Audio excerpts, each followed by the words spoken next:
Le serpent était le plus rusé de tous les animaux des champs, que l'Éternel Dieu avait fait. Il dit à la femme, Dieu a-t-il réellement dit, vous ne mangerez pas de tous les arbres du jardin? La femme répondit au serpent, nous mangeons du fruit des arbres du jardin. Mais quant au fruit de l'arbre qui est au milieu du jardin, Dieu a dit, vous n'en mangerez point et vous n'y toucherez point, de peur que vous ne mouriez. Alors le serpent dit à la femme, vous ne mourrez point, mais Dieu sait que, le jour où vous en mangerez, vos yeux s'ouvriront, et vous serez comme Dieu, connaissant le bien et le mal.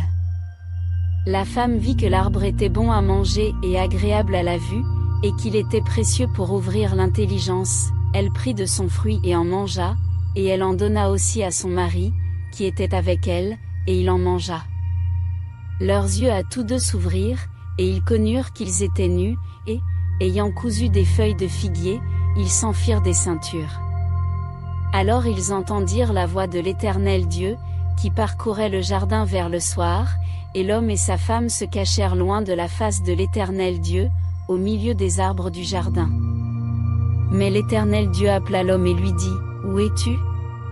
Il répondit, j'ai entendu ta voix dans le jardin,